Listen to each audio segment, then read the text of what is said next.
Okay, let's start today with a question. And it's a question that it sounds like it's from a sci-fi novel. But in the material we're covering, it's treated as, well, a matter of life and death. It's a pretty intense starting point. It is. So what if the difference between being human, stuck here in what we call reality, and being some kind of higher dimensional being, a celestial, is just a matter of frequency? It's a fascinating premise, isn't it? It sort of reduces all this mystical stuff down to almost like mechanical terms. Right. And here's the follow-up, which is, I think, even more provocative. What if the only way to change that frequency, to really grow up spiritually, is to wean yourself off of everything you think is safe? And you're not just talking about bad habits. No, not at all. I mean, your nation, your religion, and yes, even your family. That's a radical proposition. Yeah. It suggests that what we call security is actually, it's a tether, the gravity holding us down. To unpack this, we're taking a really deep dive into a collection of essays called the Wisdom Chapters, or Zongzi Huipian, by an author named Xuefeng. And we should probably give a fair warning to everyone listening. This is not your standard self-help book. No, it's a dense, really complex cosmological framework. The author isn't just offering, tips for a better life. He's offering a completely different map of the universe. And the center of that map is a concept he calls the greatest creator. And we really need to clarify that term right away. When Xu Wei talks about the greatest creator, or Shangdi, he isn't referring to, like, a man in the sky with a white beard. Not a religious figure in the traditional sense? No, he's not talking about it the way a Sunday school teacher might. He describes the greatest creator as the ultimate source of all energy, the singularity, you could say, the frequency that everything else comes from. So less of a person and more of a cosmic power station. That's a great way to put it. And that makes sense with how the source distinguishes between knowledge and wisdom.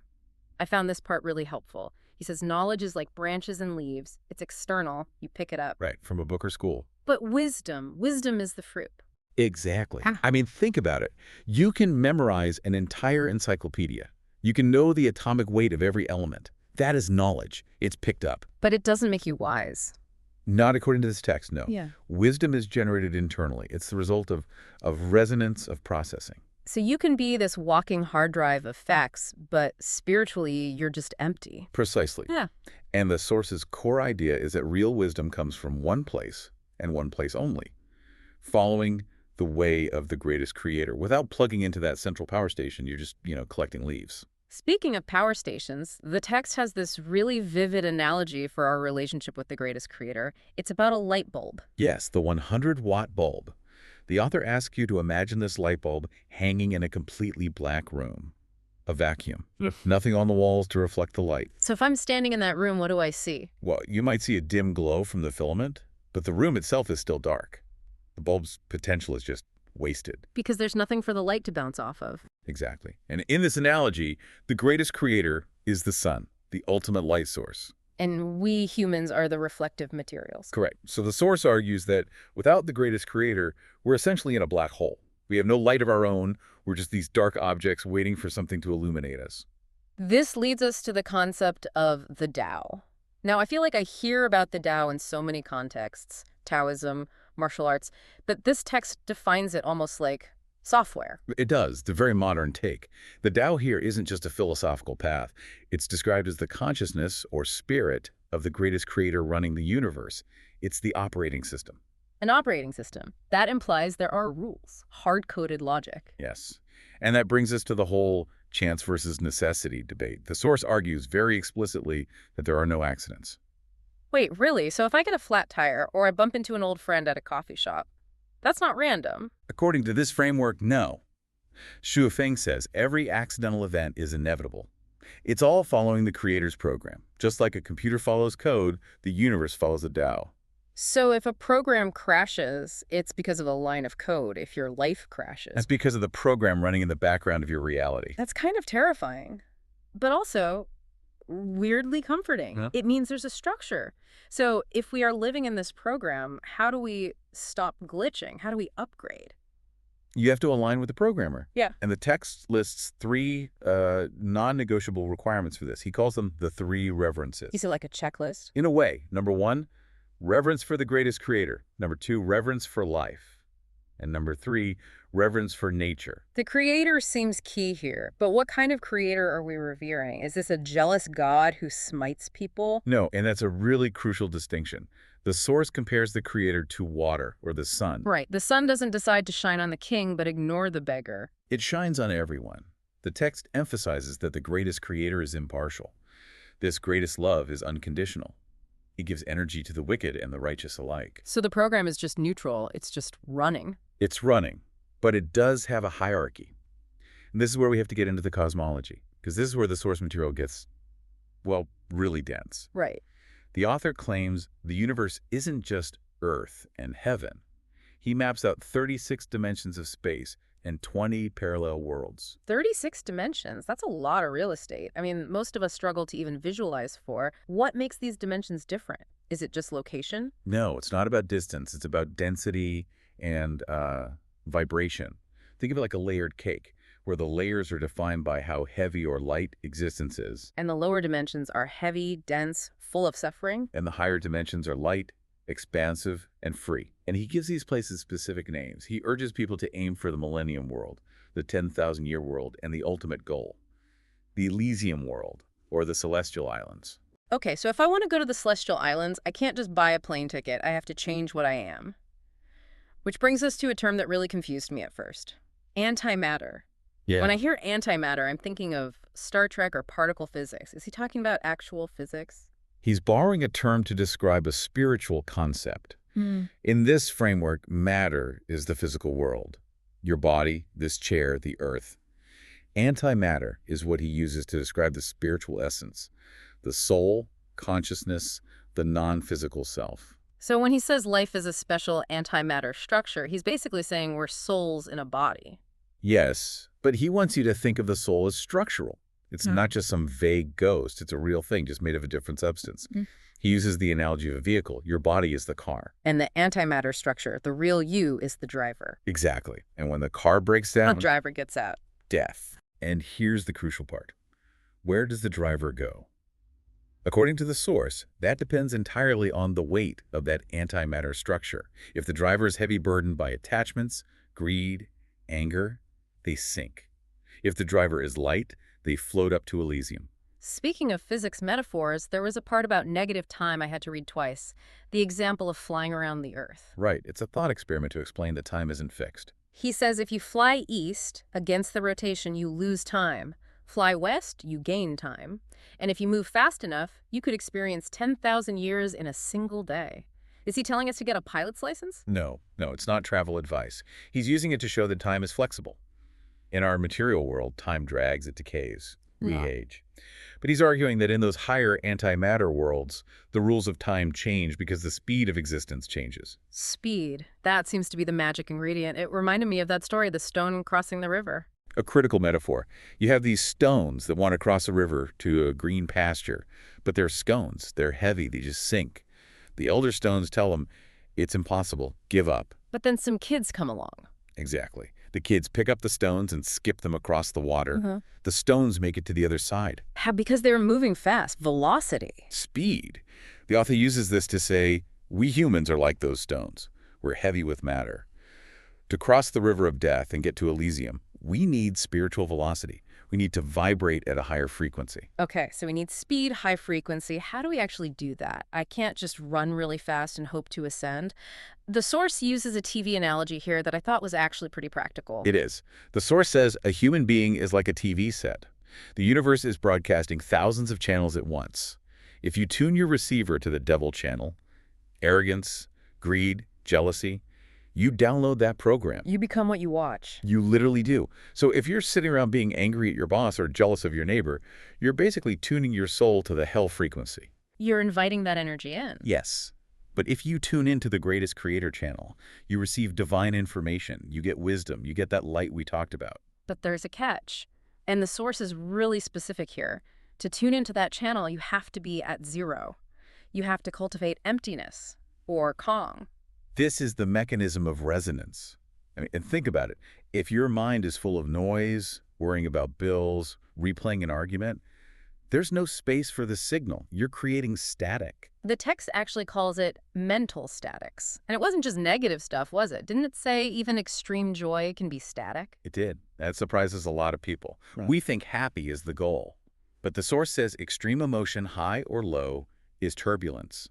To resonate with the creator, you need a calm, clear, empty stillness, a vacuum that can receive. That brings us to the input-output theory, the pond analogy. Right. A pond needs a source, a spring, and an outlet. Block the outlet and the water gets stagnant, stinky. And the source says many people want the input, blessings, wisdom, but they block the output.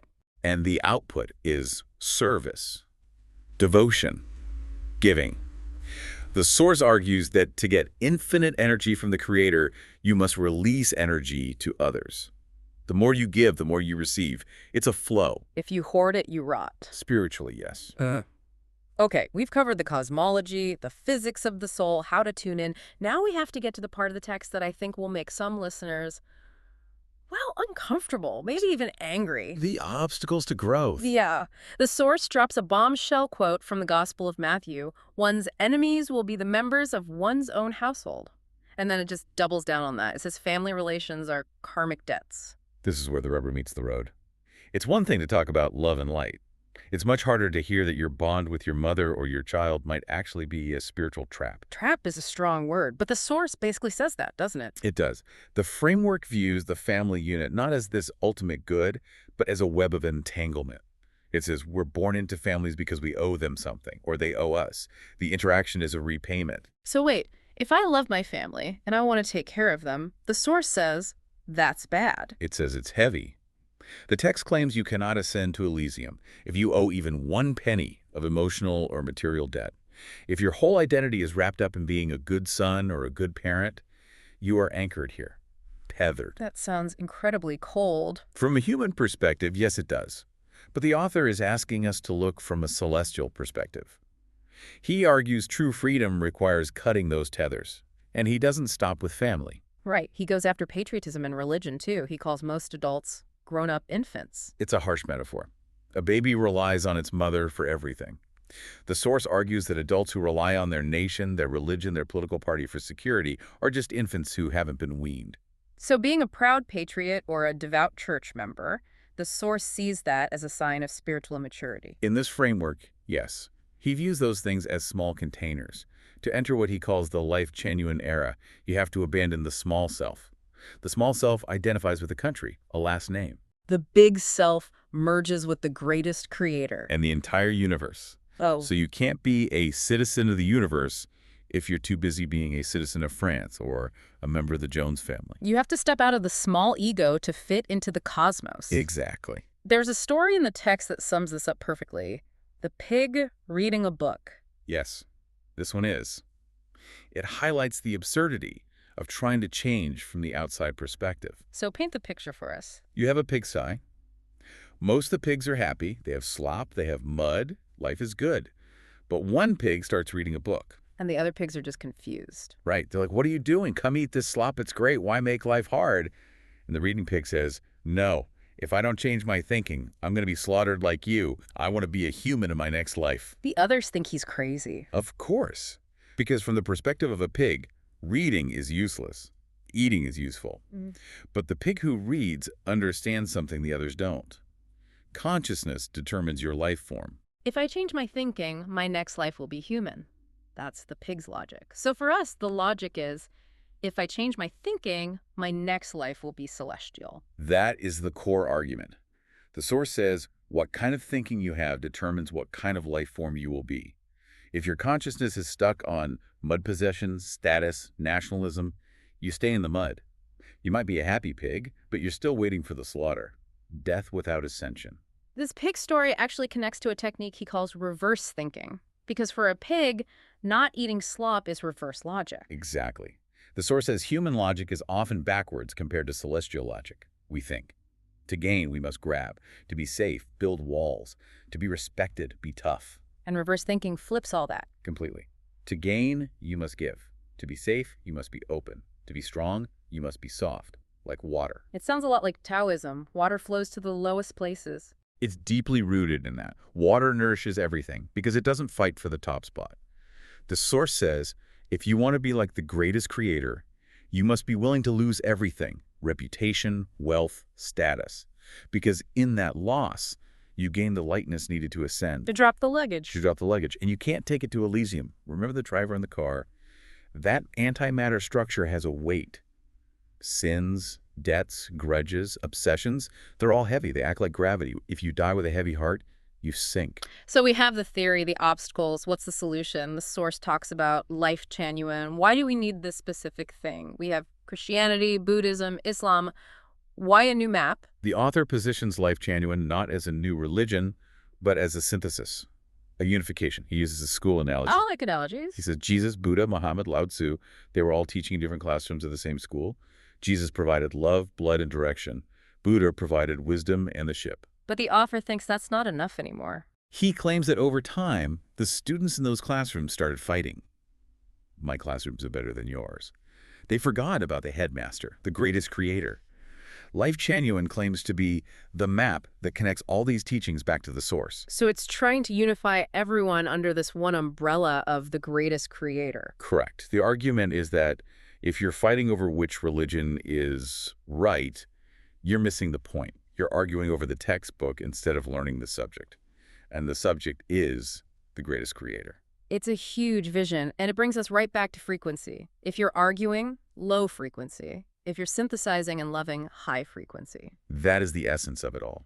Tuning the instrument of your soul so it can play the music of the universe. So what does this all mean for you listening right now? We've covered a lot of ground. We've looked at the idea that knowledge is just leaves, but wisdom is the fruit. We visualize the greatest creator, not as a person, but as the power source lighting up the room. We've explored the really difficult idea that our security blankets, family, nation, ego might actually be the chains holding us back. And we've discussed that mechanism of resonance, that you have to tune your internal frequency to the greatest creator channel by emptying yourself of all that static. The source material, Shifeng's wisdom chapters, really pushes us to ask a hard question. Are we just happy pigs? Are we content with the slop of material comfort? Or are we willing to do the hard work of reading, of cultivating our minds to escape the cycle? It suggests the whole purpose of life isn't to be successful in human terms. The purpose is to graduate, to leave the human state behind. And that graduation requires passing the final exam, letting go. It really does. I want to leave you with one final thought to mull over. The source suggests that everything you cling to for safety, your bank account, your nationality, even those deep emotional bonds might be the heavy luggage preventing you from ascending. It's a scary thought. But here's the real question. If you had to drop it all today, walk away from your identity, your security, your people, just to tune in to the frequency of the greatest creator, could you do it? Or is the mud just too comfortable? It's the ultimate test of faith, isn't it? Think about your frequency until our next deep dive. Thanks for listening.